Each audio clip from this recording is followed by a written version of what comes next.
Welcome students to today's session. Last session we dealt with coal, and this session we are going to study about another fossil fuel, petroleum. Petroleum was formed from organisms living in the sea. As these organisms died, their bodies got settled at the bottom of the sea and got covered by layers of sand and clay. Then, due to high pressure, temperature, and absence of air, the dead organism slowly got converted into petroleum and natural gas over a million of years. In the picture, you can see an oil rig drilling petroleum from the seabed. In our country, we have got such oil rigs in the Godavari Basin and the Bombay High, which is involved in extracting petroleum, but most of our petroleum comes from the import of petroleum from foreign countries. Look at how the petroleum is formed under the soil. Petroleum is mostly found in the seabeds because they have been trapped along with the jelly-like liquid substance. That is what is causing it to form the black color structure which you can see in the picture as oil, and just above the oil you get deposits of gas. Gas is natural gas which we use as our LPG, butane, and also for filling the vehicles as CNG, compressed natural gas. Both are extracted from this particular natural gas, both LPG cylinder gas and CNG, which is used for filling vehicles. So this is how it is getting trapped beneath the soil under the sea, and it is being converted to a totally different form over the years, over millions of years, under constant temperature and pressure. Now let us see what happens to this jelly-like dark oily liquid that is extracted from the seabed. Petroleum is not like what you see. The products that you use as petrol and kerosene are comparatively very thin liquids, but petroleum, when you get it out from the oil rig, it is a dark oily liquid, thick, and has got a very unpleasant smell. It is a mixture of various constituents which we make use of. The process of separating the various constituents of petroleum is called as refining of petroleum, and it is done in a petroleum refinery. Here we have a picture of such petroleum refinery. It is also a source of huge amount of air pollution.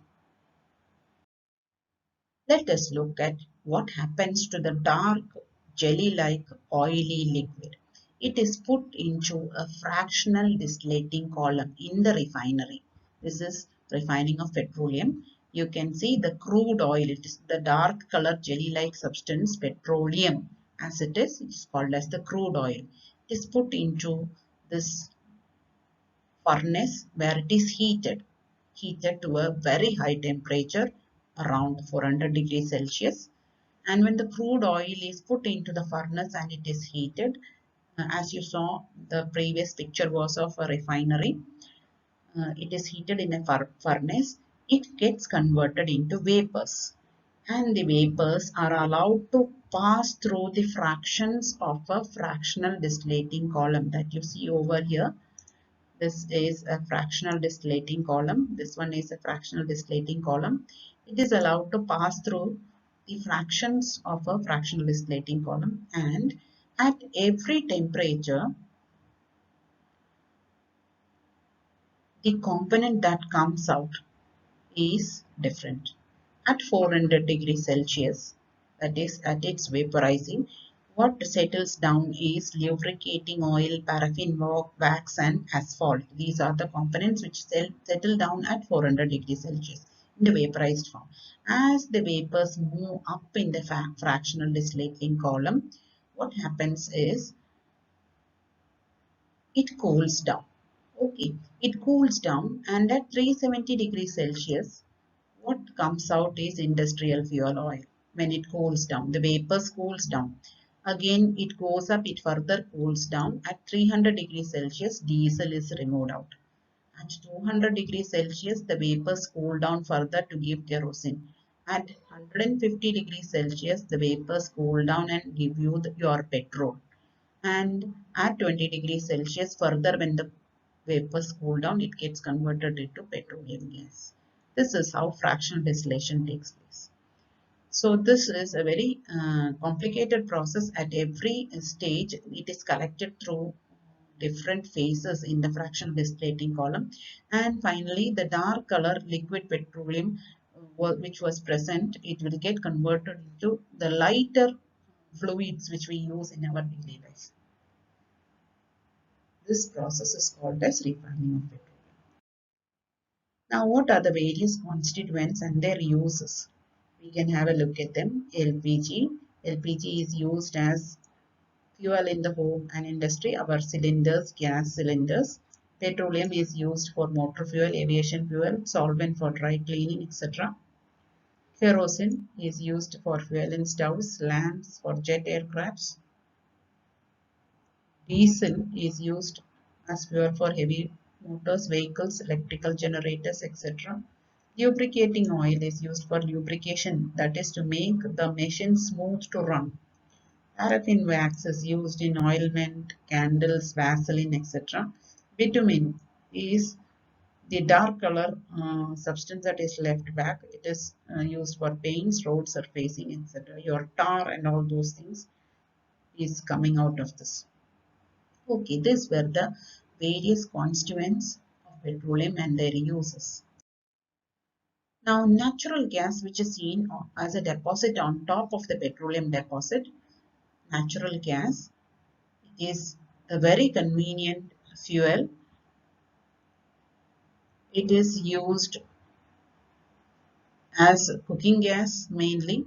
That was the use for a long time. Long time it was used as your butane cooking gas. It can be transported through pipes. There are so many places where the natural gas is transported through pipes for cooking purpose. Can be stored as compressed natural gas, that is CNG. Full form for CNG is compressed natural gas. It is used for as a fuel in vehicles. It is a cleaner fuel. The fuel is less polluting. It releases less amount of poisonous fumes into the atmosphere. Another abbreviation you have with related to this lesson is PCRA. PCRA is an organization. Full form for it is Petroleum Conservation and Research Organization. Very important. You should understand and learn what is PCRA. PCRA is the organization which works towards conservation and research with regard to petroleum. And the PCRA has put forward certain tips to conserve and save fuel while we are driving our vehicles. They are driving at constant and moderate speed, switching off engines at signals and long breaks, ensuring correct tire pressure, ensuring regular servicing and maintenance of the vehicle. This leads to lesser consumption of fuel because fossil fuels are what we cannot make. We are utilizing nature's resources, and once we use them, it completely gets finished off. So we will not be able to preserve any more of this natural resource for our future generation. So whatever we consume should be done very carefully. That is the end of the session, children, and hope you have enjoyed going through this particular session. And thank you. Have a nice day.